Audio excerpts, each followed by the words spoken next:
Imagine you sitting in traffic, wondering why life has to be so difficult. Then out of nowhere, the last thing that held all hope for you is taken away. What would you do? Let's find out through Brian's story.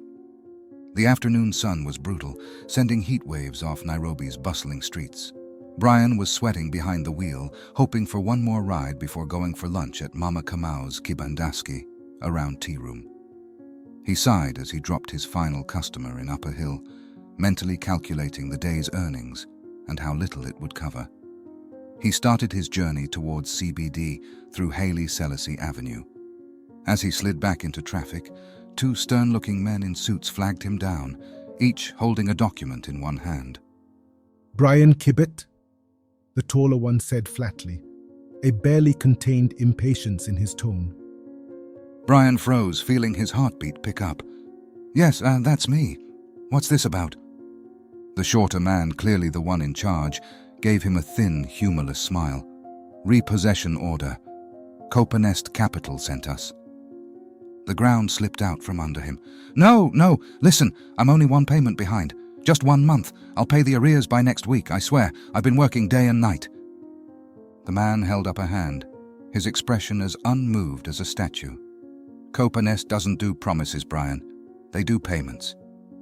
"Please," Brian's voice cracked, his eyes darting to the passing cars and curious onlookers. "I have nowhere else to go. If you take this car, I'm done." "Then you should have thought about that before missing your payments," the man replied, unmoved. Brian felt the pressure. As cars started to gather in the back, he was causing a traffic jam. Other drivers kept honking, disregarding the trouble Brian was in. What a ruthless world. Indeed, God is for us all, but every man for himself. Brian was forced to step out, watching helplessly as they took the car. He felt like everything he tried didn't work. He wanted to cry, but remembered he was a man, and men don't cry. As the taillights disappeared into the traffic, he felt a hollowness consume him. Everything he had been fighting for in the city disappeared, one bad day at a time. Defeated, he went to sit at benches opposite the National Archives, where many other people sat, reflecting in silence. Nairobi was not a land of opportunities after all. Let me take you back to where it all started. Brian's struggle hadn't started in Nairobi's concrete jungle. It began in the simple, quiet village surrounded by tea farms in Rift Valley, Kenya, where life was difficult and dreams felt far off. Raised by a single mother, Mama Brian, he had grown up knowing what it meant to make do with little. She was known as the village rock, a strong, humble woman who picked tea, fetched water, cooked, cleaned, and did everything under the sun to keep her son in school. She often reminded him, "Brian, education is your way out. Don't give up on school, no matter how hard it gets. One day, you'll be a great engineer." And Brian had taken those words to heart, working tirelessly, fueled by dreams of changing his family's future. He'd earned a spot at Moi University, studying civil engineering. His mother's pride was unmistakable, despite the fatigue that years of labor had etched into her face. But university was expensive, and every coin seemed to slip through his fingers like water. Mama Brian took on extra work, sometimes skipping meals just to send him enough for books and supplies. But by the second year, the dream had collapsed. Fees had spiraled out of control, and he found himself leaving university, a heavy weight pressing on his chest. He'd promised his mother he would finish and make her proud, and now he was just another dropout. Brian felt life was unfair to him, but this was just the beginning of pain and struggle. He decided to try life in Nairobi, the big city, the land of opportunities, or so he heard. He went to live with some of his village mates who had also come to try it out in the city and pipeline estate. Nairobi greeted him like an ocean of cold indifference. He found casual jobs, working at construction sites during the day, washing cars at night and loading goods on weekends. The work was grueling, leaving him exhausted, but he kept going. He couldn't go back to the village, to his mother, who had fought so hard empty-handed.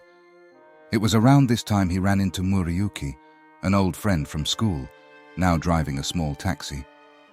"Brian, I have the secret to making it in this city," Murayuki said, grinning as they met for lunch in town. I took a loan and got myself a car. Now I'm my own boss, making good money. Brian listened with wide eyes, the hope rekindling inside him. But a loan? Isn't it risky? Nairobi is all about risk, my friend, Murayuki replied. Besides, you'll pay it back in no time if you work hard. Just go to KopaNest Capital. They'll set you up. The idea settled in Brian's mind like a seed, and soon he found himself in KopaNest's office. The process was easy, too easy. He was handed the keys to a small 1000cc car, and he felt like his life was finally moving forward. He drove through the streets of Nairobi with a sense of pride and purpose he hadn't felt since he left university. For the first few months, everything seemed to go well. He pushed himself, driving from dawn till midnight, taking every trip he could find, grateful for the brief interactions with passengers who shared their stories, hopes and struggles. Some days he'd drop a passenger in Westlands and drive all the way to Kilimani to pick up another. Some customers were nice, others were rude. Some puked on his car. Especially on Friday nights, such was life for Brian. He couldn't complain. The money was good, enough to cover the loan and send a little back to his mother, who was now struggling with her health. But soon cracks began to appear. The loan repayments were high, far higher than he'd realized, and KopaNest had a way of adding fees every time he was even a day late. Penalties for late payments grew with terrifying speed. He'd spend weeks working long shifts, only to find most of his earnings swallowed up by fees and penalties he hadn't seen coming. One evening, his phone buzzed as he was parked under a streetlight, counting his money.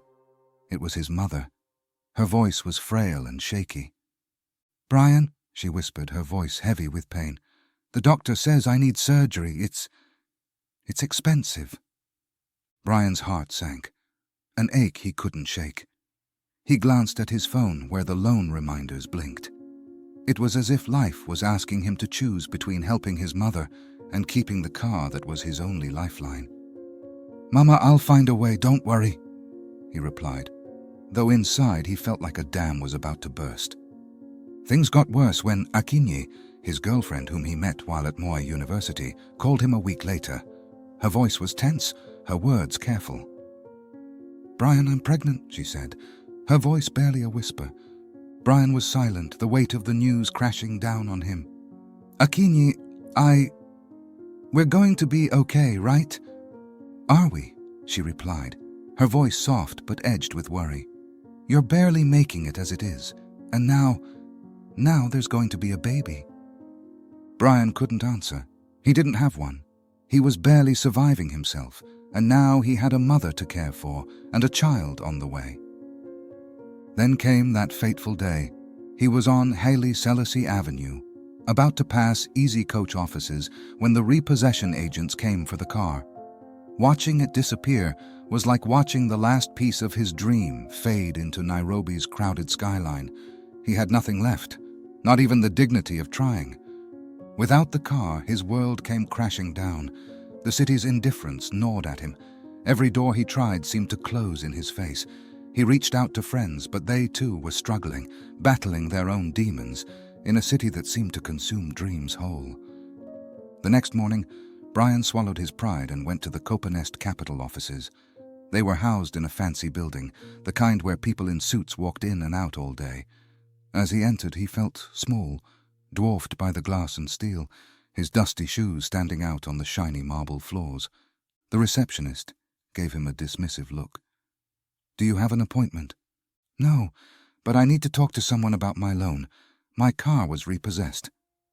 She rolled her eyes, clearly used to people like him. "Go to that desk over there. Wait until you're called." Brian sat in the waiting area, feeling the eyes of KopaNest employees on him, smirking, whispering. Eventually, a man named Mr. Otieno called him into his office. He was an older man with a sharp suit and an even sharper stare. "So you're the famous Mr. Kibet," Otieno said, leaning back in his chair. "The man who can't pay his bills." "Sir, please," Brian started, trying to keep his voice steady. "I just need some more time. If you could reduce the penalties or extend the payment term. Otieno laughed, a harsh, mocking sound. Reduce penalties? Extend payment terms? He leaned forward, his eyes gleaming with amusement. KopaNest Capital isn't a charity, Brian. We're here to make money. We're not interested in sob stories. Brian felt his face flush with embarrassment. But I've been working hard. This car is my only way to make a living. Without it, I have nothing. Besides, I have paid almost the full amount. I only have a few months left. Otieno tilted his head, pretending to think it over. Well, maybe you should have thought of that before you signed the contract. But the contract? I didn't know the penalties would pile up this fast, Brian said, feeling desperation claw at him. Please, sir, just give me a chance. Otieno's expression softened, just for a second. You know what, Brian? We'll give you back the car, he said, flashing a grin. Brian's heart leaped. But, Otieno continued, only if you pay 3 months' worth of penalties up front, and you'll need to pay in full by next month. Brian's hope crashed. 3 months' worth of penalties. That's impossible. I can't pay that much. Then I guess you don't need the car after all, Otieno said, shrugging. Dejected, Brian left the office, barely able to hold back his frustration. Each time he thought he had a chance, KopaNest raised the bar higher, dangling his livelihood just out of reach. He wandered aimlessly through the streets, passing by fellow taxi drivers who seemed to be managing just fine. He wondered how many of them were in the same trap, dealing with KopaNest and their ruthless employees. This company was ruthless. They had no empathy. As the days passed, Brian managed to scrounge together some money from a few casual jobs, barely making enough to scrape by. Akinyi was getting close to her due date, and he hadn't even been able to buy her the basics for the baby. His mother's condition had worsened, and every call from her tugged at his heart. One night, in a last-ditch effort, Brian returned to the KopaNest offices. He waited for Otieno again, determined to try anything. He had half the penalty payment saved, and he prayed it would be enough. Back again, Brian? Otieno sneered when he saw him. Still broke, I'm guessing. Please, Otieno, I have half the money now. If you can give me just a few more weeks, I swear I'll make the rest. I'll work overtime, I'll drive all night if I have to. Just please, give me the car. Otieno smiled, clearly enjoying this power over him. Fine, he said, tossing a set of keys onto the desk. Brian's eyes lit up, but Otieno held up a finger. But we're adding another month's interest. Don't come crying if you can't pay. With his car back, Brian threw himself into work, ignoring the exhaustion that gnawed at him. Every night, he parked in a quiet lot, barely able to sleep from the stress of scraping together the money for KopaNest, his mother's medication, and the baby's needs. But soon KopaNest started calling him daily. Brian, just a reminder that your next payment is due tomorrow. You wouldn't want to fall behind again, would you? The calls were relentless, each one a new twist of the knife. They made sure he felt the pressure, calling him morning, noon, and night. One day, when he was driving a passenger to Eastleigh, his phone rang again. Brian Kibet, the voice on the other end said coldly. We've decided to increase your penalties due to repeated lateness. You now owe an extra 10,000 shillings. Consider this your final warning. Brian's heart sank. Extra 10,000, but I've been... Brian, the voice interrupted. If you're unable to pay, we'll happily repossess the car again. Have a good day. Every time he got close to clearing his debt, KopaNest found a new way to drain him. He worked double shifts, but every coin seemed to slip through his fingers. Akinyi was getting frustrated, his mother's health was worsening, and he barely had time to rest. Yet he couldn't give up, not when so much was on the line. A few days later, they came for the car. This time, Brian did not fight. He was tired of being a slave to the loan company. He had paid close to Kenya shillings 2 million for the car, something valued at Kenya shillings 700,000. He understood that the system had failed him. People were so much into acquiring wealth through all means possible, regardless of who got hurt. He felt that the world had abandoned him. He would walk the streets of Nairobi sad and lonely. His mother was sick, his girlfriend was about to deliver a baby, and he had no money, no income. Life had been ruthless for him.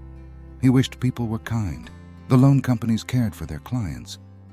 He understood that he made a mistake, falling into the trap of the capitalist system.